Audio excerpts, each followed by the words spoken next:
Hello.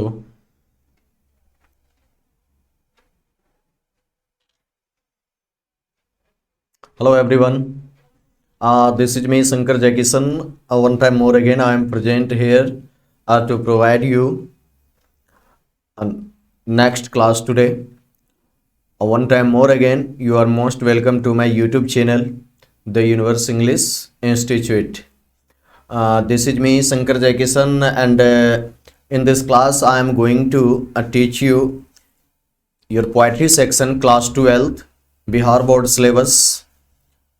And in this poetry section I am going to explain your fourth poem, that is Ode to Autumn. Okay, Ode to Autumn जो आपकी poem है, मैं उसे इस chapter में complete solution इस chapter का मैं आप लोग को बताऊंगा।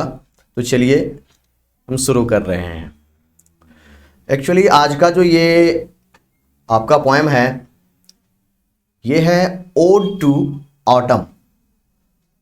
तो ऑड टू ऑटम का मतलब आप समझिए, ऑड का मतलब क्या होता है। ओड का मतलब होता है, ये जो आप ओड देख रहे हैं, ये ओड का मतलब होता है प्रशंसा, मतलब किसी की बड़ाई करना, किसी की प्रशंसा करना। और ऑटम के बारे में तो आप लोग अच्छी तरह से जानते होंगे, ये पतझड़ का एक ऋतु है। तो पतझड़ ऋतु यानी इसी को हम सेकेंड इसका साइनोनाइम्स अगर बोले तो वो शरद ऋतु, ठीक है। तो एक्चुअली जनरली ऐसा होता है ना कि बारिश का जब यानी रेनी सीजन जब खत्म हो जाता है तो उसके बाद ये ऑटम सीजन आ जाता है। और इस सीजन में होता क्या है एक्चुअली कि वो वृक्ष में जो पुराने पत्ते होते हैं वो सारे पत्ते झड़ कर गिरने लगते हैं और नई नई पत्तियां आने लगती है। और इस सीजन के बाद जो है आपका वो स्प्रिंग सीजन आता है। तो स्प्रिंग सीजन जो है आने से पहले आपका ये ऑटम सीजन होता है, ठीक है। तो ओड टू ऑटम का कंप्लीट मीनिंग हो गया, यानी हम इसको अगर इम्प्लाइड मीनिंग में बताए तो इसका मतलब हो गया शरद की गीत, यानी शरद की स्तुति, शरद की बड़ाई, आप किसी भी तरह से इसको जान सकते हैं, ठीक है। And as you know, ode to autumn namely this poem has been written by one of the greatest poet of English literature, John Keats. आपके जो पोएट है इस पोएम के वो है जॉन कीट्स। तो चलिए इसके बारे में थोड़ा जान लेते हैं। जॉन कीट्स जो हैं, इसकी अगर बर्थ की बात करें तो ये 1795 में इसका जन्म हुआ था, और इसकी डेथ की अगर बात करें तो 1821 में इसकी डेथ हो गई थी। यानी ऑल टुगेदर ये 25 और 26 साल के बीच में इसकी डेथ हो गई थी, ठीक है, डेथ हो गई थी।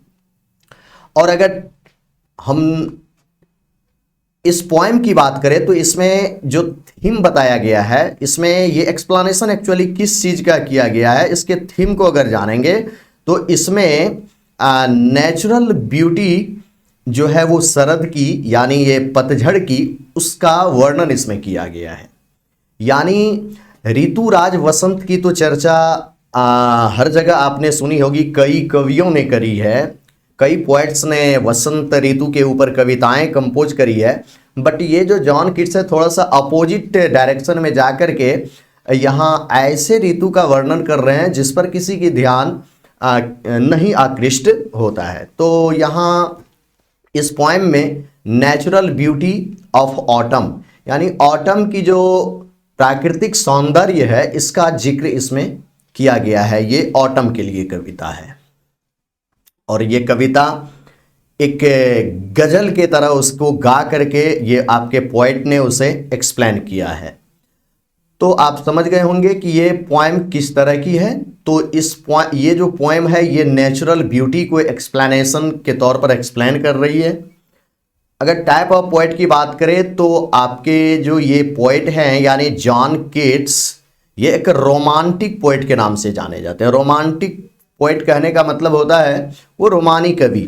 यानी जो प्रेम हर्ष में हमेशा रहते हैं, जो हमेशा प्रेमावेश में रहते हैं, उसे हम रोमांटिक पोइट कहते हैं। करेक्ट। और अगर इसकी बर्थ प्लेस की बात करें तो मुनफील्ड इंग्लैंड में एक जगह है, कस्बा है वहीं पर, जो कि लंदन के निकट है। तो इंग्लैंड में इसका जन्म हुआ था। ठीक है, तो इसकी बर्थ प्लेस कहाँ है? मुनफील्ड। करेक्ट। तो नेक्स्ट मैं आप लोगों को ये बता दूं कि ये जो पढ़ाई करते थे, यानी जॉन किट्स, ये क्लार्क्स कॉलेज में पढ़ाई करते थे जो एनफील्ड में है। ठीक है, एनफील्ड एक जगह है। ठीक। नेक्स्ट है, इसको इंटरेस्ट किन किन चीज़ों में थी? तो ये क्रिकेट से इसे ज़्यादा इंटरेस्ट था और साथ ही साथ ये बॉक्सिंग भी किया करते थे। बट इस पोएट के बारे में एक दर्द भरी बात यह है कि he could not survive for a long time. वो ज़्यादा दिनों तक जीवित नहीं रह सके। At the age of 25 he died, यानी 25 साल के ही उम्र में वो मर गए। 25 और 26 साल के बीच की बात है ये। तो इसमें इन्होंने कम उम्र में क्या सब लिखी, कैसे क्या हुआ, ये थोड़ा सा समझिए आप। ये जो आप देख रहे हैं, इसकी 2 फेमस बुक है, ये लैमिया और हाइपेरियन। ये 2 फेमस बुक है, आप लोग इसको याद रखिएगा। और ये जो देख रहे हैं एंडेमियन 1818 में ये पब्लिश की गई थी, ये पोएम है। ठीक है। और ये लैमिया और हाइपेरियन जो है, ये जो देख रहे हैं, ये पोएम की, बहुत बड़ी पोएम की एक बुक ही है। नेक्स्ट है on indolence, to Psyche, to a nightingale, on a Grecian urn, on melancholy. ये जितनी भी है ये सारी इसकी कविताएं हैं। और सबसे पहली बात मैं आपको ये भी बता दूं कि ये जो पोएम लिखे थे, सबसे पहले इसकी एक पोएम थी जो पोएम के नाम से ही वो पब्लिश कर दिए थे उस बुक को। 1817 में पोएम्स ही इसका टाइटल था, जो बड़ा अजीबोगरीब था। इसमें पोएम ही थी इस किताब में। तो पोएम्स नैमली बुक ये सबसे पहले इन्होंने 1887 में इन्होंने कंपोज कराई थी। कंप्लीट। सो नेक्स्ट देख लेते हैं इन डिटेल्स कि इन्होंने और क्या सब करी। चलिए नेक्स्ट मैं आप लोगों को इन डिटेल्स बता रहा हूं। चलिए इस चैप्टर को जरा ध्यान से समझिए। Ode to autumn, John kits.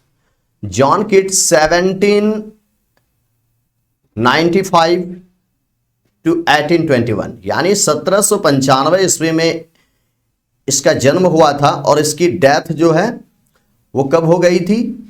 इसकी डेथ हो गई थी 1821 ईस्वी में। ठीक है, 1821 ईस्वी में इसकी डेथ हो गई थी एट द एज ऑफ 25। आप यहां नेक्स्ट और जान लीजिए। One of the greatest of English romantic poet, मतलब अंग्रेजी के जितने भी रोमांटिक कवि थे उस समय में, उन कवियों में से एक महान कवि जॉन किट्स भी थे। ठीक है। और उस समय में जो रोमांटिक पोइट थे, जैसे पीवी शैली हो गया, विलियम वर्ड्सवर्थ हो गया, उसी के साथ इनका भी नाम शुमार है उन रोमांटिक पोइट्स में जॉन किट्स का। इसका जन्म कहाँ हुआ था? Was born at Moorfield. इसका जन्म मुनफील्ड में हुआ था, जो कि लंदन में है। ठीक है। He studied at Clarke school, वो क्लार्क स्कूल में पढ़ते थे एट एनफील्ड, जो कि एनफील्ड नामक जगह पर है। Next, deeply interested in cricket, उसे क्रिकेट से बड़ी दिलचस्पी थी। एंड बॉक्सिंग, और मुक्केबाजी में इसे दिलचस्पी थी। He grew into a voracious reader. Voracious reader का मतलब क्या होता है? वेरोसियस रीडर का मतलब होता है पढ़ाकू कीड़ा, जिसे कहते हैं, जिसे पढ़ने में बहुत उत्सुकता होती है, वो वेरोसियस रीडर थे, पाठक थे। मतलब पढ़ने से इसका मन कभी भरता नहीं था, भूख लगी होती थी। पढ़ने की भूख को वेरोसियस रीडर कहते हैं, यानी भूखे पाठक जो पढ़ने के लिए ललायित हो। स्पेशली ऑफ ग्रीक मैथोलॉजी, खास करके यह ग्रीक की पौराणिक कथाओं को पढ़ा करते थे। Complete.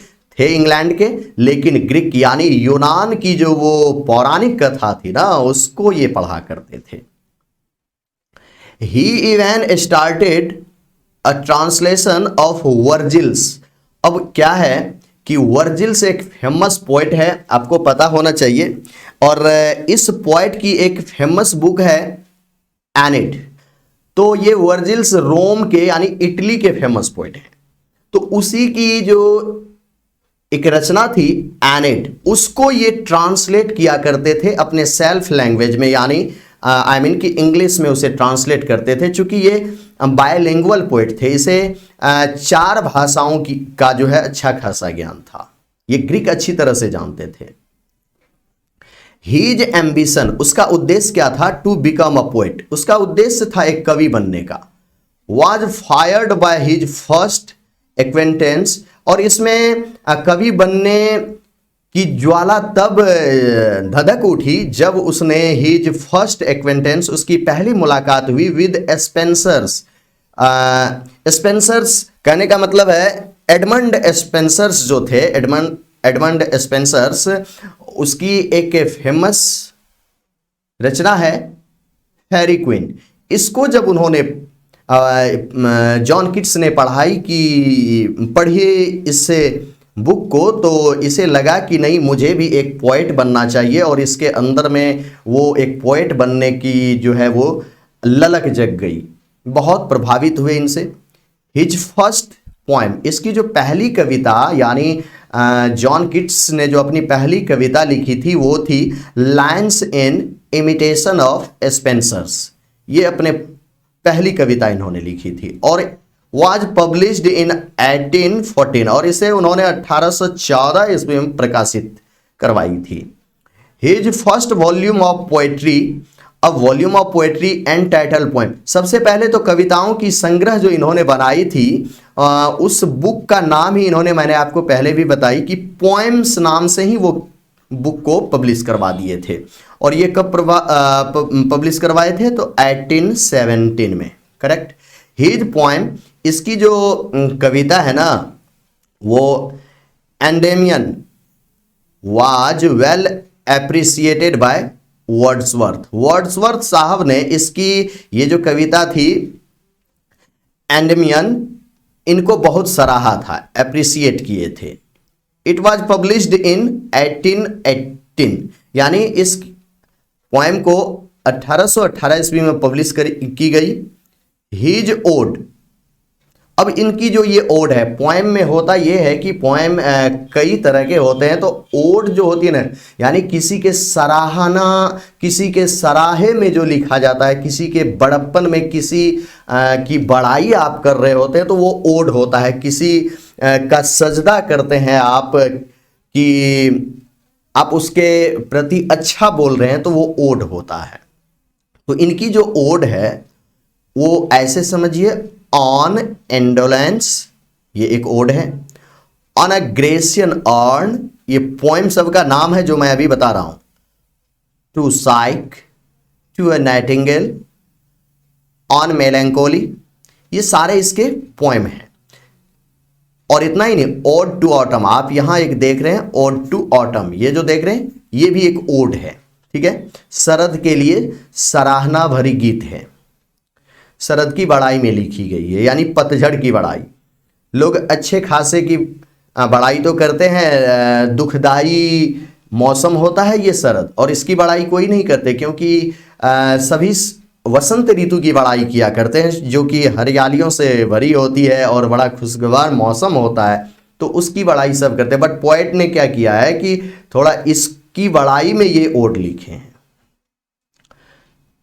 Mad him a great romantic poet, और यही कविता इसे एक महान रोमांटिक पोएट का दर्जा दे दिया ऑफ इंग्लिश लिटरेचर, अंग्रेजी साहित्य के। सो डिड लैमिया, और इसकी 2 फेमस कलेक्शन ऑफ पोएम्स जो है, मतलब एक ही पोएम के कई सेक्शंस डिवीजन जो कलेक्शन किया हुआ है वो लैमिया है, जो कि फेमस बुक है, पोएम की एक किताब ही है। उसके बाद हाइपेरियन ये है। ही डाइड ऑफ ट्यूबरक्लोसिस, अब ऐसा जानिए कि जब ये आपके जो ये पोएट है, इसके पीछे बड़ी दर्द भरी कहानी है कि जब ये 4 वर्ष के थे तो इसके डैड जो है एक घुड़सवारी करते हुए घोड़े पर से गिर गए थे, जिसके कारण, और उसे भी ट्यूबरकुलोसिस नाम का जो है वो बीमारी थी, जिसके कारण वो मर गए, यानी कि आप टीबी जिसको कहते हैं शॉर्टकट में। ठीक है, तो 4 साल की उम्र में इसके पिताजी की डेथ हो गई, और जब इसकी उम्र 14 साल की हुई तो इसकी जो मदर थी वो भी मर गई। ठीक है, और अपनी उम्र के 25 साल से 26 साल के बीच में, यानी 25 to 26 ईयर्स ओल्ड जब ये थे, इस क्रम में इसकी भी डेथ हो गई। तो थोड़ी सी दर्द भरी कहानी है इसके बैकग्राउंड की। तो चलिए, ही डायड ऑफ ट्यूबरकुलोसिस, इसकी मृत्यु ऑब्जेक्टिव में पूछा जाएगा। ये आपके जो ये फेमस पोएट है जॉन किट्स साहब, इसकी डेथ किस बीमारी से हुई थी? तो याद रखिएगा ट्यूबरकुलोसिस यानी क्षय रोग से। ट्यूबरकुलोसिस का मतलब क्षय रोग। हम अपनी इंडियन लैंग्वेज में ऐसे शॉर्टकट में हम टीबी बोल देते हैं। इसकी डेथ कब हो गई थी? इन 1821 में, एट द एज ऑफ 26 साल के उम्र में। But within this short span of life, लेकिन इस छोटे से जीवन काल में he was able to achieve greatness, इस छोटी सी उम्र में ही वो महानता को हासिल करने में सक्षम हो गए थे। हिज पोएम्स, इसकी जो कविताएं सब हैं, एंड लेटर्स, और इसकी जो वो लेटर्स सब हैं जो इन्होंने अपने जीवन में लिखी थी, हैव डेप्थ बेनेथ, बहुत गहराई है उनमें, देयर ब्यूटी, और सब में बड़ी खूबसूरती तरीके से लिखी गई है, सब में अपने आप में एक नया अंदाज है। And reflects his awareness of the pains, और इनकी सारी कविताओं में इसके दुख दर्द का कहीं ना कहीं वर्णन मिलता है। एंड सफरिंग ऑफ लाइफ, और जीवन में जो परेशानियों से जूझ रहे लोग होते हैं, जीवन की परेशानियों का जिक्र इनकी कविताओं में मिलती है। To him a thing of beauty is a joy for ever, इसके कथन के अनुसार कि ये सुंदरता जो होती है ना, एक आनंद लेने के लिए होती है हर पल। एंड ब्यूटी इज ट्रूथ, और सुंदरता ही सच्चाई है। वो बोलते हैं ना कि सत्य ही सुंदर है, तो यही बात है। वो सत्यम शिवम सुंदरम की आप बात सुने होंगे। तो यहां पर ये पोएट के कहने का मतलब है कि ब्यूटी इज ट्रूथ, सुंदरता ही सच है, ट्रूथ ब्यूटी, लेकिन वो सच्ची सुंदरता, मन की सुंदरता होनी चाहिए, ये बदन की सुंदरता से यहां तात्पर्य नहीं है। इन द पोएम, इस कविता में जो आपकी पोएम है ये ओड टू ऑटम, इसमें एक्चुअली एक्सप्लेनेशन क्या चीज का है? किट्स डिस्क्राइब, ये वर्णन करते हैं, द ब्यूटी, सुंदरता का जिक्र करते हैं, and characteristic spirit of autumn, और ये पतझड़ के जो जोश खरोश है, पतझड़ के जो अपने गुण हैं, उनका ये सचित्र वर्णन करते हैं। In a series of memorable pictures, कई तस्वीरों को खींचते हुए वो यादगार बना देते हैं इस शरद को, कि शरद भी अपने आप में खुश हो जाते हैं। तो मैंने भी कोशिश करी है आपको कि इस पोएम का एक्सप्लेनेशन मैं आपको पिक्टोरियल पोजीशन में दे, आप थोड़ा एनिमेट करके दे और पिक्चर के साथ मैं एक्सप्लेन करूं, तो आई एम श्योर कि ऐसा मैं करूंगा। नेक्स्ट देखिए, exhibiting the principle of beauty in nature, प्रकृति में जो प्रकृति की सुंदरता है, उनके जो सिद्धांत है, इसी चीजों का वर्णन करती है ये कविता। तो आई एम श्योर कि आप जॉन किट्स के बारे में समझ गए होंगे। इसकी जो माँ थी उसकी डेथ 14 ईयर्स जब इसकी एज हुई थी तब हो गई थी, और जब ये अपने एज के 4 साल के छोटे से बच्चे थे उसी समय में इसके डैड का जो है हॉर्स फॉल होने के कारण, यानी घोड़े से जा रहे थे, घुड़सवारी कर रहे थे, राइडिंग करते हुए घोड़े भी गिर गए थे और इसके फादर भी गिर गए थे, तो वहाँ पर इसके डैड की डेथ हो गई थी। और अपने एज के 26 ईयर्स में जा कर के इसकी भी डेथ ट्यूबरकुलोसिस के कारण हो गई थी। ठीक है, और ये नेक्स्ट मैं आपको ये बता दूं कि ये जो थे ऐसे ही बैचलर ही रह गए, और इस दुनिया से चले गए। तो चलिए, मैं without wasting your time, now I am going to explain your poem line by line. Okay, Ode to Autumn. In this chapter, this is your fourth chapter of poetry section, Ode to Autumn, written by John Keats. मैंने यहाँ पर picture के माध्यम से आपको समझाने की कोशिश करी है कि देखिए, ये ऑटम का जो सीजन होता है ना, ऑटम सीजन में होता है एक्चुअली ये है कि वृक्ष से पत्ते ज़्यादा मात्रा में गिर चुके होते हैं और सुंदरता बहुत कम होती है, ऐसा लोगों को लगता है। बट पोइट को ऐसा कुछ नहीं लगता। पोइट कहते क्या हैं, इस पतझड़ के ऋतु को यानी शरद ऋतु को क्या कहते हैं, आप जरा समझिए, ताकि शरद को ये सलाम कर रहे हैं, शरद को सजदा कर रहे हैं, शरद का ये स्वागत कर रहे हैं। लोगों में एक अवधारणाएं होती है कि हम अच्छे चीज़ों का वर्णन करें, तो शरद ऋतु भी अपने आप में बड़ी खूबसूरत ऋतु है, ऐसा पोएट ने फील करके ऐसा एक्सप्लेन किया है in this chapter.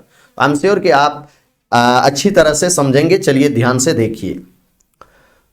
Here in the first stanza, और इस पोएम में क्या है कि पोएट ने 3 स्टेंजाज बनाए हैं और हर एक स्टेंजा में 11 लाइन्स हैं, तो टोटली इसमें 33 लाइन्स हैं। तो ये ओड चैप्टर है और ओड का एक्सप्लेनेशन जो है एक क्लास में तो नहीं हो पाएगा, मैं नेक्स्ट क्लास आप लोगों को पार्ट 2 करके बताऊंगा। तो इस चैप्टर में मैं आप लोगों को फर्स्ट स्टेंजा को एक्सप्लेन करूंगा। तो चलिए जरा ध्यान से देखिए। Here the poet in the first line says, अब ये शरद जो है ये किस तरह की ऋतु है, पहले ये पोएट लोगों को बताना चाह रहे हैं। कहते हैं सीजन ऑफ मिस्ट। मिस्ट जो होता है, मिस्ट कहते हैं कुहासा को, मिस्ट का मतलब कुहासा या धुंध को कहते हैं, ठीक है। मेलो फ्रूटफुलनेस, मेलो फ्रूटफुलनेस क्या होता है कि वो जिस समय में वो फल ज्यादा पेड़ पर लगते हैं, यानी रसदार फलों का जो वो मौसम होता है, हर तरफ रस से भरे हुए फल लगे होते हैं, और ये जनरली इन इंग्लैंड शरद ऋतु के समय में ही ऐसा होता है। ये इंग्लैंड की बात इसमें एक्सप्लेन की गई है। तो इंग्लैंड में शरद ऋतु में क्या होता है ना कि जैसे एप्पल्स ट्रीज हैं, वाइन्स हैं, ऑरेंज ट्रीज हैं, तो इन सभी पर रसदार फल लगे होते हैं। तो पोएट मीन्स टू से इन the first line of this chapter is season of mist. ये जो शरद है ना, ये पतझड़ का जो अभी दौर चल रहा है, तो ये कैसी ऋतु है, तो ऐसा है यहां कि सीजन ऑफ मिस्ट, धुंध और कोहरे का मौसम। ये जो ऑटम है ये धुंध और कोहरे का मौसम है, इसमें धुंध लगी होती। इंग्लैंड की बात मैं कर रहा हूं।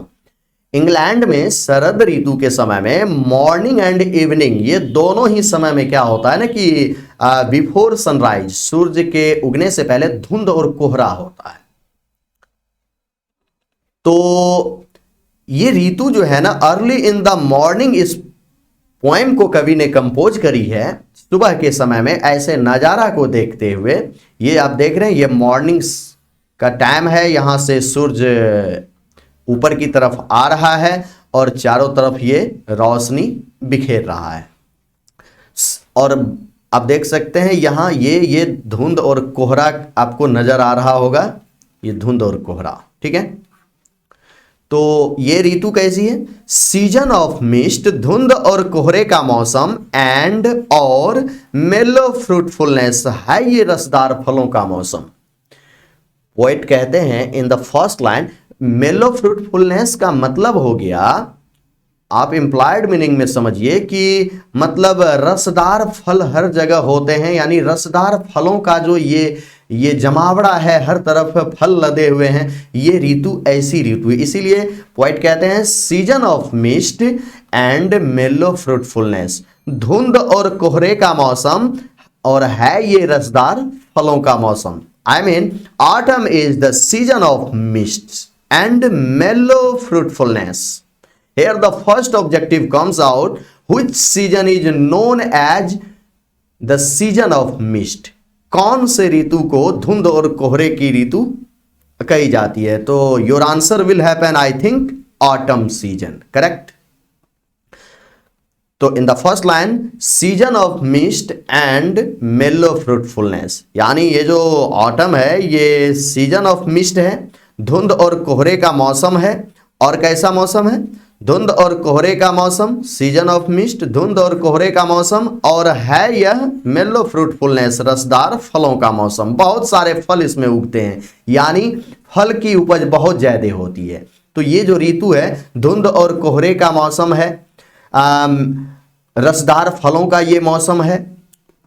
और एक बात जानिए, ये जो ऑटम सीजन है इसके कोई फ्रेंड नहीं है सिवाय इस सूरज के। ये जो सन है ना, ये सन ये ऑटम के ही फ्रेंड माने जाते हैं। Sun is the friend of autumn season, ठीक है ना। तो ये सूरज जो है ये शरद ऋतु के जिगड़े मित्र हैं। नेक्स्ट लाइन में कहते हैं close bosom friend, close bosom friend of the maturing sun. Maturing sun का मतलब होता है वो जो नीचे से उग करके सूरज ऊपर की तरफ आ रहा है, जो बढ़ रहा है ये सूरज, परिपक्व होता हुआ ये सूरज। इस सीजन में क्या होता है कि सन थोड़ा सा स्मॉल दिखता है, ठीक है ना। और धीरे धीरे धीरे धीरे जैसे ही नेक्स्ट स्प्रिंग सीजन सेट इन होने के कगार पर आ जाते हैं तो सन का जो है साइज वो मैच्योर होते चला जाता है। तो ये ओड है, जरा ध्यान से समझिएगा इसके लाइंस को। तो यहां पर पोएट कहते हैं season of mist and mellow fruitfulness, धुंध और कोहरे का मौसम और है ये रसदार फलों का मौसम। Close bosom friend of the maturing sun, इसके जिगड़े मित्र है ये बढ़ते हुए सूरज, यानी शरद के मित्र है ये बढ़ता हुआ सूरज जो उग करके ऊपर की तरफ आ रहा है, ये ऑटम का जिगड़ा मित्र है। Close bosom friend of the maturing sun, ये ऑटम सीजन, इस सूरज के जिगड़े मित्र और ये सूरज ऑटम के जिगड़े मित्र, यानी दोनों एक दूसरे के पक्के मित्र हैं। तो season of mist and mellow fruitfulness, I am sure कि आप ये दो लाइन का कंप्लीट एक्सप्लेनेशन समझ गए होंगे। मैं एक बार फिर से इन डिटेल्स इसको स्पीडली बता देता हूं। सीजन ऑफ मिस्ट, ये जो ऑटम है ये धुंध और कोहरे का मौसम है, एंड मेलो फ्रूटफुलनेस, और रसदार फलों का है यह मौसम। Close bosom friend of the maturing sun, ये बढ़ते हुए सूरज के जिगड़े मित्र हैं यह शरद, और शरद के जिगड़े मित्र हैं यह सूरज, ठीक है ना। जो इस शरद ऋतु को क्या कह रहे हैं आकर के वो समझिए। ये शरद ऋतु से मुलाकात किए हैं ये सूरज, और कह क्या रहे हैं next in the next part. अब देखिए यहां शरद ऋतु और सूरज दोनों मिलकर के क्या बातें कर रहे हैं, पोएट ने अपने फीलिंग्स को नेक्स्ट यहां पर वर्णन किए। और ये जो सूरज है ना कॉन्स्पायरिंग विद हिम, और ये शरद उस सूरज के साथ मिलकर के कर क्या रहा है, दोनों एक दूसरे से गुप्तगू कर रहे हैं, कॉन्स्पायर कर रहे हैं, यानी षड्यंत्र रच रहे हैं। कॉन्स्पायर का मतलब होता है षड्यंत्र रचना, यानी गुप्तगू मंत्रणा करना, कोई योजना तैयार करना, षड्यंत्र रचना। तो ये सूरज और शरद ये दोनों मिलकर के क्या कर रहे हैं, कॉन्स्पायरिंग विद हिम, ये शरद उनके साथ मिलकर के, हिम का मतलब ये सन से है, सूरज से, यानी ये शरद जो है सूरज के साथ मिलकर के एक षड्यंत्र रच रहे हैं। कॉन्स्पायरिंग विद हिम, उसके साथ मिलकर के ये षड्यंत्र रच रहे हैं ये शरद, क्या करने का, हाउ टू लोड, कि कैसे लाद दे। ये जो पेड़ आप देख रहे हैं, मैंने एप्पल्स ट्री को यहां पर वर्णन करने के लिए आपके सामने पिक्चराइज करके दिखाया है, पिक्टोरियल पार्ट है ये।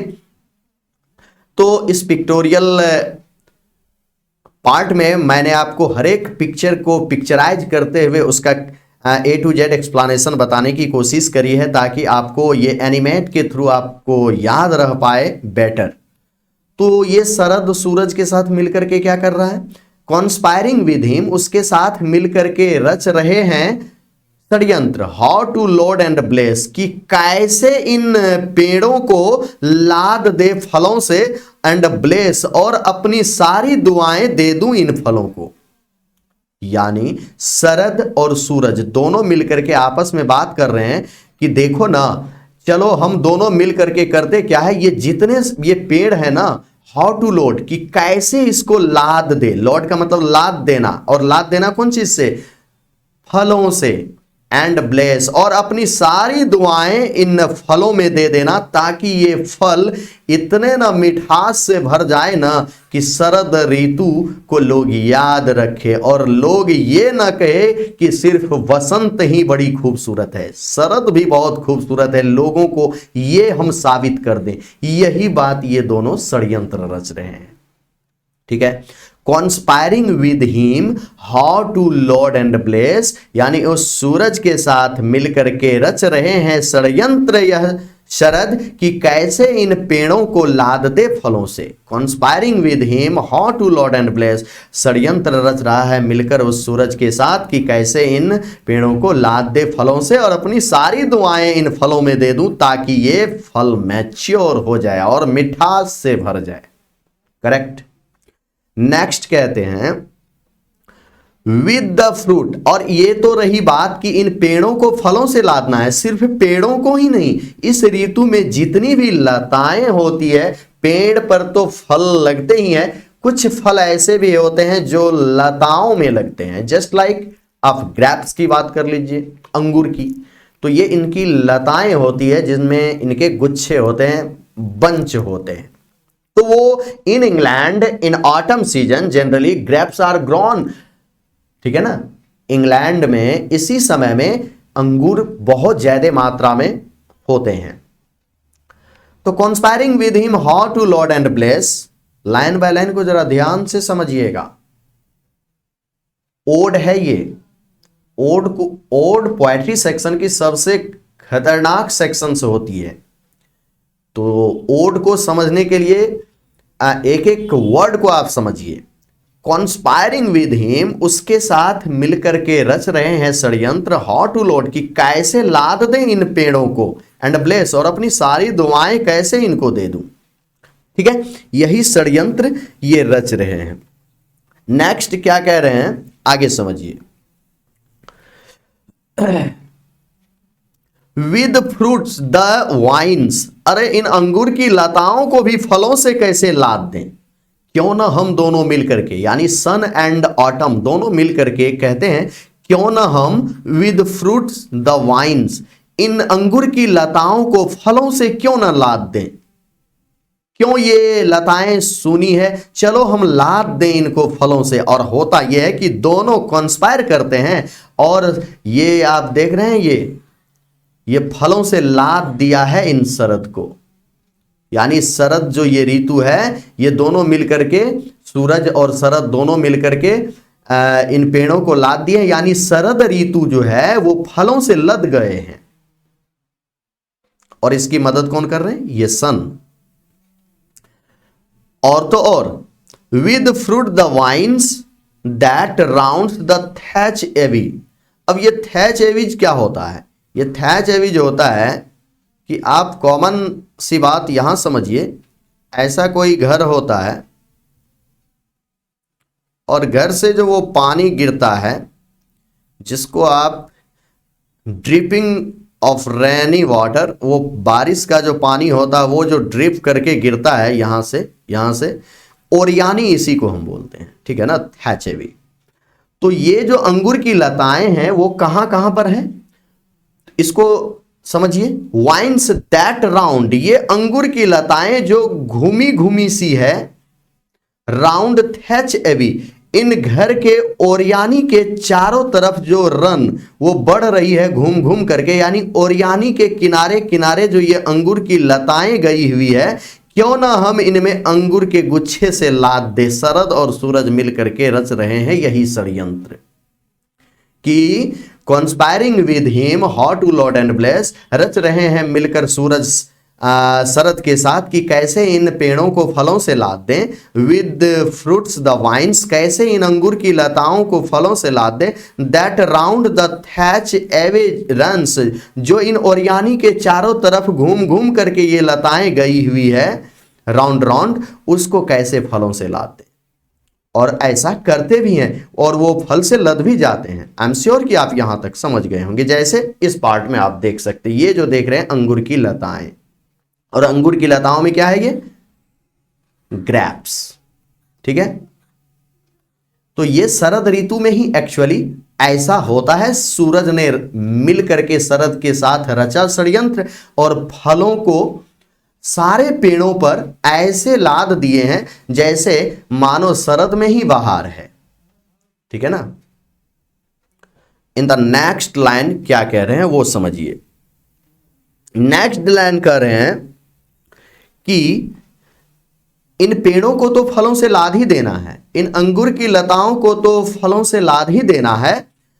टू बैंड विद एप्पल्स, इतने न लाद देने हैं ना कि ये वाला पोजीशन आ जाए। ये वाला पोजीशन आप यहां पर इस पोजीशन को समझिए कि वो षड्यंत्र कैसा रच रहे हैं। सिर्फ ऐसा नहीं कि फलों से लाद देना है, टू बैंड, ये झुकाने के लिए इतने न फल लाद दें कि इनकी टहनियां नीचे तक झुक जाए इन फलों से। ये बात उन्होंने करी है कि फलों को ऐसे लादना है कि वो क्या हो जाए, टू बैंड, झुक जाए, विद एप्पल्स, सेब से लद करके सेबों की ये डालियां नीचे जमी तक झुक जाए, इतना न फल इस पर लादना है। ऐसे षड्यंत्र रच रहे हैं। इतना ही नहीं, द मोज्ड, और मोज्ड का मतलब होता है हरे भरे। अ कॉटेज ट्री का मतलब होता है, आप यहां इस बीच में झोपड़ी को देख रहे हैं, झोपड़ी के इर्द गिर्द और झोपड़ी से भी कुछ पेड़ जो निकल जाते हैं तो वो होता है कॉटेज ट्री, यानी झोपड़ी के इर्द गिर्द के वो सारे पेड़, ठीक है।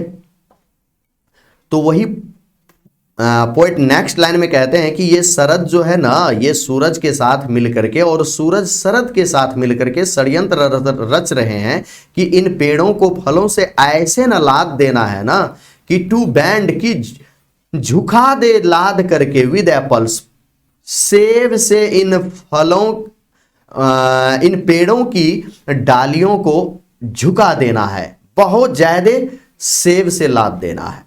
द मोज्ड कॉटेज ट्री, और ये जो झोपड़ी के इर्द गिर्द जितने ये हरे भरे पेड़ दिख रहे हैं उस पर हरियाली न दिखे, सिर्फ रेड रेड फल दिखे। जस्ट लाइक यहां पर आप देख सकते हैं कि इन पर कुछ नहीं दिखाई दे रहे हैं सिवाय इस फल के।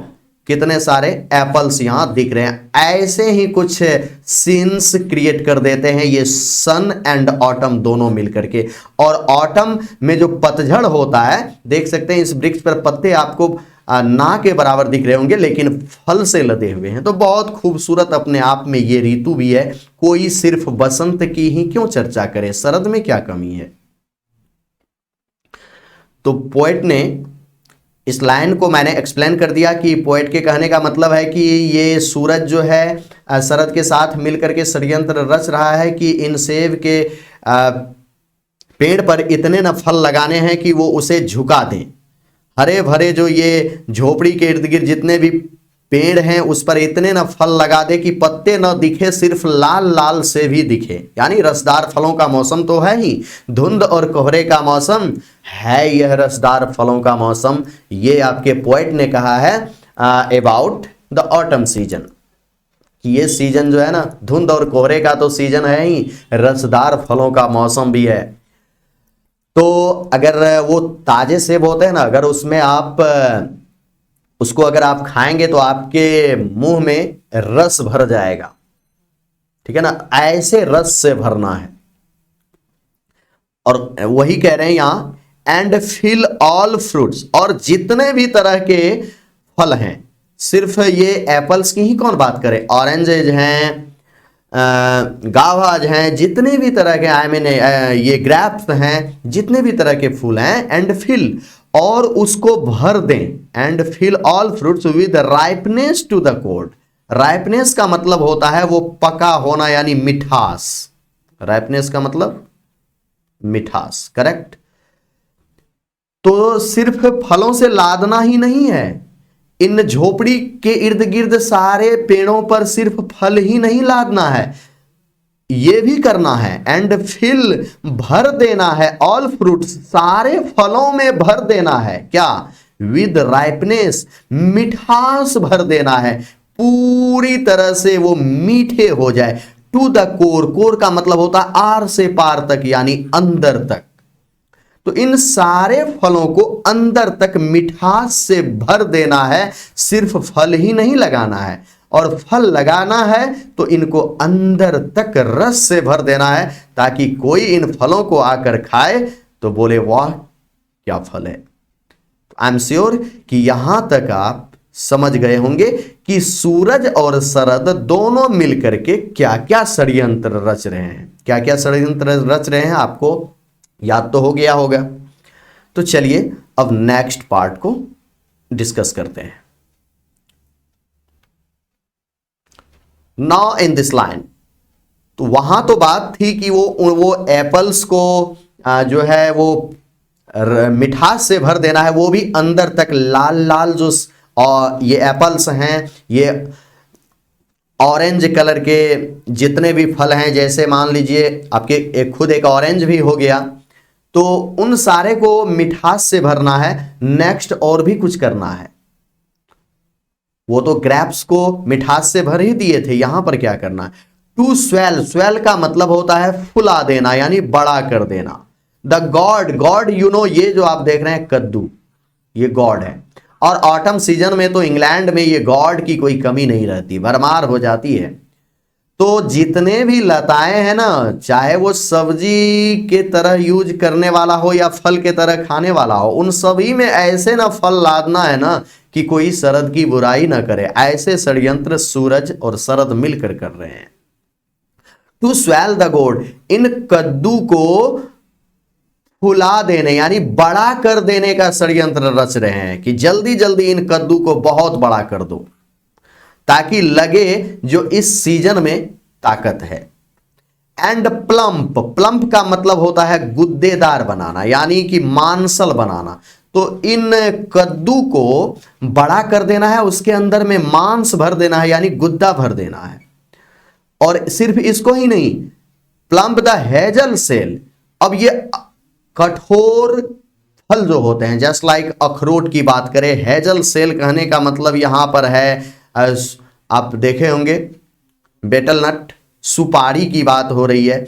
तो ये जो सुपारी जो कठोर होते हैं, उन सुपारी के अंदर में भी गुद्दे भर देने हैं। ये जो कद्दू दिखाई दे रहे हैं, इन कद्दू के अंदर में भी गुद्देदार इसको बना देना है, इसको फुला देना है, बड़ा कर देना है। और ये हेजल सेल को, ये अखरोट को, ये सुपारी को, इनमें गुद्दा भर के इसे कठोर बना देना है, मैच्योर्ड कर देना है, ताकि किसी चीज की कमी न रह पाए। ऐसा षड्यंत्र कौन रच रहे हैं? ये सन एंड ऑटम दोनों मिलकर के कॉन्स्पायर कर रहे हैं, षड्यंत्र रच रहे हैं, ताकि कोई इस ऋतु के बारे में बुरा ना सोचे, हर कोई इसकी बड़ाई करे। नेक्स्ट बोलते हैं विद अ स्वेट कर्नल। अब ये कर्नल क्या होता है? ये कर्नल का मतलब होता है बीज, ठीक है। तो इन सुपारी जैसे कठोर फल को क्या करना है? गुद्दे से भर देना है। और इसके तरह जितने भी कठोर कवच वाले यानी जिसमें कोर बने होते हैं, जो ट्रिपल लेयर प्रोटेक्शन में रहते हैं कोर के अंदर में, जस्ट लाइक आप कोकोनट की बात कर सकते हैं, तो उनमें जितने भी ये बीज हैं, जितने भी बीज वाले फल हैं, स्वीट कर्नल यानी मीठे बीज वाले फल, जस्ट लाइक आप जैसे कुछ फल ऐसे होते हैं जिसके बीज ही खाए जाते हैं, तो उन बीज वाले जितने भी स्वीट कर्नल्स हैं उनको मिठास से भर देना है। और तो और ये जो जितने भी फल हम लगाएंगे पेड़ों पर, उसके बाद जो जगह खाली बच जाएगी वहां पर हम क्या करेंगे, हम खाली नहीं रहने देंगे। टू सेट बडिंग मोर, उस पर और भी कलियां खिला देंगे, उस पर और भी कलियां खिलाना है, ताकि वो जो लगे हुए फल हैं उसके बाद जो वो कलियां हम उस पर खिलाएंगे। सेट बडिंग मोर का मतलब होता और भी कलियां खिलाना। तो उन खाली जगहों पर हम कलियों से भर देंगे, और ताकि ये जो कलियां होगी, ये कलियां इन फलों के टूट जाने के बाद ये उसका जगह ले सके और पेड़ खाली न नजर आए। यानी कोना कोना में फलों से भर देना है, जो जगह बच जाए वहां पर नई कलियां खिला देना है। ऐसा षड्यंत्र सूरज शरद दोनों मिलकर के कर रहे हैं, ठीक है। And still more, and still more, और इतना ही नहीं, और भी कुछ करना है। Letter flower for the bees, और इस समय में जो ये मधुमक्खियां आप देख रहे हैं जो इन पेड़ों पर आएंगे, वो आएंगी रस चूसने के लिए। तो जब तक मान लीजिए कि अगर ये फल हैं तो फल से तो मधुमक्खियां रस चूसेंगी नहीं, तो इन फल के अलावा उस पर हमें क्या करना है, सेट बडिंग मोर, और भी कलियां खिला देनी है, फूल लगा देने हैं, और फूल से रस चूस करके ले जाती है ये मधुमक्खियां, और उस रस को अपने हेव्स में रखती है, छत्ते में। तो सिर्फ ये कलियां ही नहीं खिलानी है, ये जितने भी ये स्वीट कर्नल्स हैं, यानी मीठे बीज वाले फल हैं, उनको भी मिठास से भर देने हैं। और ये हेजल सेल जो है, ये अखरोट, सुपारी, कठोर जितने भी फल होते हैं उनको गुद्दे से भर देना है, प्लम्प कर देना है। और ये जो कद्दू नजर आ रहे हैं, इनको पूरी तरह से फुला देना है, यानी मांसल बना देना है, ये मैच्योर्ड लगने लगे। और जो जगह खाली बचे वहां पर नई कलियां निकाल देना है। द पोएट मीन्स टू से कि ये सन और ये ऑटम दोनों मिलकर के यही षड्यंत्र रच रहे हैं। एंड स्टिल मोर, और भी कुछ करना है। Letter flowers for the bees, उस पर कलियां जो खिला देंगे, ताकि ये बाद वाली जो ये कलियां होगी ये इन मधुमक्खियों के लिए बची रहे, और मधुमक्खियां इन कलियों से अपना रस चूस करके अपना पेट भरे और अपने हिप्स में जा करके उसे फॉर फ्यूचर सेव करके रखे। तो अगर हम कलियां नहीं खिलाएंगे तो ये मधुमक्खियां रस लाएंगी कहां से, मधुमक्खियां उदास हो जाएंगी, तो बहुत गलत बात होगी। इसीलिए इन मधुमक्खियों को खुश रखने के लिए हम उन फलों के अलावा खाली जगहों में सेट बडिंग मोर करना है और भी कलियां खिला देना है। आई एम श्योर कि यहां तक समझ गए होंगे। ये सूरज और शरद दोनों का षड्यंत्र है। और वो क्यों, ये आप देख रहे हैं, ये मैंने पिक्चर के माध्यम से आपको समझाया कि ये मधुमक्खियों की जो ये छाता बोलते हैं, हिप्स। तो मधुमक्खियां करती क्या है कि वो भिन्न भिन्न जगह से फूलों का रस चूस करके लाती है और अपने इस छाते में रखती है, ताकि हम उसका यूज कर सकें आगे। और अफसोस इस बात का है कि लोग इसके साथ भी गद्दारी कर बैठते हैं और उसके उस रस को ले जाते हैं तोड़कर, इन्हें भगाकर। तो वो कलियां किस लिए हम खिलाएंगे, ये सूरज और शरद जो षड्यंत्र रच रहे हैं वो ये रच रहे हैं कि ये कलियां क्यों खिलाना है, इसलिए कि ताकि ये मधुमक्खियां उनसे रस चूस सके। और तब तक वो चूसे जब तक कि अनटिल दे थिंक, जब तक कि इन मधुमक्खियों को ऐसा ना लगे कि warm day will never cease, कि ये जो वार्म डेज का मतलब होता है वो थोड़े थोड़े गर्मी का दिन, थोड़े थोड़े गर्मी जब आने लगते हैं ना, तो मधुमक्खियां को लगता है कि अब यहां से हमारे बुरे दिन शुरू होने वाले हैं, क्योंकि इस समय में हमें ज्यादा कष्ट होंगे।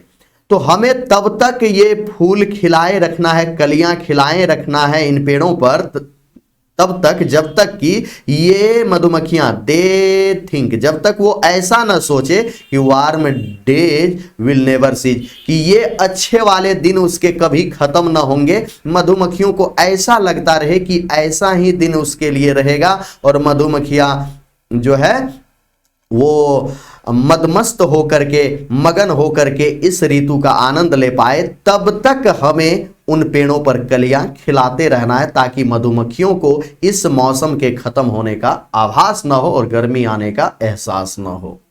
तब तक हमें कलियां खिलाए रखना है। ये सूरज और शरद का षड्यंत्र है जो पोएट उनके बातों को यहां लिख रहे हैं। ठीक है। For summer has overwhelmed their clammy cell। अब क्या होता है ना कि ये जो है ये शरद और समर यानी ग्रीष्म, दोनों में क्या है, थोड़ा सा यहां इसको समझिए बढ़िया से। कह रहा है फॉर समर, इस गर्मी के लिए, ये जो आने वाले गर्मी है ना, हैज ओवर ब्रिम्ड। अब जो ये ओवर ब्रिम्ड देख रहे हैं, ओवर ब्रिम्ड का मतलब होता है पूरी तरह से। ठीक है, पूरी तरह से। क्लैमी सेल का मतलब होता है चिपचिपा छाता, यानी मधुमक्खी के वो चिपचिपे छत्ते जिसमें वो रस होते हैं, वो चिपचिपा होता है। तो ये मधुमक्खियों के लिए हमें कलियां तब तक खिला करके पेड़ों पर रखना है जब तक कि उसे ऐसा ना एहसास हो कि ये दिन कभी खत्म ना होंगे। अगर खत्म हो भी गए, गर्मी के दिन भी अगर आ गए, तो गर्मी के दिनों के लिए हम ऐसा कर देंगे कि for summer has over brimmed, कि ये गर्मी के दिन पूरी तरह से देयर क्लैमी सेल, की उनके जो ये रस के छाते हैं क्लैमी सेल, वो चिपचिपा गर्मी के दिनों में भी बना रहे और उनमें रस भरमार हो। इतने न रस हम बनाने के लिए कलियां खिलाएंगे, यानी शरद के समय में ही इतने न कलियां खिला देंगे कि ये मधुमक्खियां अपने छाते में इतने ज्यादा न रस रख लेगी, ताकि उसे गर्मी अगर आ भी जाए तो उसे भोजन के लिए कोई चिंता न करनी पड़े। हम इतनी न कलियां इन मौसम में खिला देंगे। तो ये यहां तक में आपने ये देखा कि ये जो भी एक्सप्लेनेशन मैंने अभी तक करी है और पोएट ने जो आपके ये फर्स्ट स्टेंजा यानी 11 लाइंस की है, इनमें अभी तक में षड्यंत्र ही देखने को मिला है। यानी ये सूरज और ऑटम, ये दोनों मिलकर के एक दूसरे से कॉन्स्पायर कर रहे हैं, एक गठजोड़ कर रहे हैं, कानाफूसी कर रहे हैं कि हम इन ऋतु को इतने खूबसूरत बना देंगे। सूरज कह रहा है शरद से, तू टेंशन मत ले, हम इतने न खूबसूरत बना देंगे कि कोई तुम्हें याद रखेंगे, भूल जाएंगे सारे दूसरे ऋतुओं को, हम इतने न खूबसूरत बना देंगे। तो सूरज जो है शरद की बहुत मदद कर रहे हैं और शरद दोनों मिलकर के षड्यंत्र रच रहे हैं कि चारों तरफ इतने न फल लाद देना है ताकि शरद ऋतु को लोग याद रख सके। तो आई एम श्योर कि यहां तक आपका जो फर्स्ट स्टेंजा है इस पोएम का, मैंने फर्स्ट स्टेंजा को A to Z लाइन जो है in Hindi line by line explanation मैंने इसका कर दिया है और आई एम श्योर कि आप लाइन बाय लाइन को अच्छी तरह से समझ गए होंगे। अगर इसमें आपको कोई मीनिंग प्रॉब्लम हुई होगी तो मैंने आपके लिए ये नेक्स्ट पार्ट में मैंने मीनिंग भी क्रिएट कर दिया है, आप यहां से देख सकते हैं। ये जो मीनिंग है आपके इंट्रोडक्शन से है, आपके इंट्रोडक्शन के ये सारे मीनिंग्स हैं इसमें, आप इस मीनिंग्स को ध्यान से देख लीजिएगा। रोमांटिक पोएट, रोमानी कवि, वेरोसियस रीडर, उत्सुक पाठक, ठीक है, स्पेशली खास तौर पर या विशेष रूप से, एक्वेंटेंस जान पहचान, अप्रिसिएटेड यानी प्रभावित होना या आभार या किसी की कृपा का होना, कृपा, ट्यूबरक्लोसिस क्षय रोग यानी टीबी जिसको बोलते हैं, एट द एज ऑफ 26 साल की उम्र में, शॉर्ट स्पेन ऑफ लाइफ छोटे से जीवन काल, आप जानते हैं वो 25 ईयर्स की इसकी जो है लाइफ स्पेन रही थी और 25 ईयर्स में ही वो डेथ कर गए थे। तो नेक्स्ट है ग्रेटनेस महानता, पेन्स एंड सफरिंग्स दर्द एवं परेशानियां जो इसके जीवन भर लगे रहे, डिस्क्राइब्स वर्णन करते हैं, कैरेक्टरिस्टिक इसकी विशेषताएं। नेक्स्ट आपके पोएम्स के लाइंस का भी मैंने यहाँ पर जो हार्ड वर्ड थे मैंने उसका मीनिंग क्रिएट कर दिया है। सीजन ऑफ मिस्ट, धुंध और कोहरे का मौसम। मेलो, मधुर यानी रसदार। फ्रूटफुलनेस, फलों का भरमार यानी रसदार फलों का मौसम। बॉजम फ्रेंड, जिगड़े मित्र। मैच्यूरिंग सन, बढ़ते हुए सूरज। कॉन्स्पायरिंग, षड्यंत्र रच रहे हैं। आई मीन इस तरह से यहाँ तक आपके फर्स्ट स्टेंजा का मैंने लाइन बाय लाइन जो भी हार्ड वर्ड थे सारे को मैंने यहाँ इंक्लूड कर दिया है। आप सारे इन मीनिंग को अच्छी तरह से समझ लीजिएगा, अब आपको पोएम अच्छी तरह से समझ में आएगी। नेक्स्ट, तो यहाँ तक मैंने आपको आज के इस क्लास में लाइन बाय लाइन पढ़ा दिया है और नेक्स्ट क्लास में मैं इसके पार्ट 2 यानी कि सेकेंड स्टेंजा को एक्सप्लेन करूंगा। तो यहाँ तक आप लोग अच्छी तरह से पढ़ाई कर लीजिएगा, ठीक है। Thank you.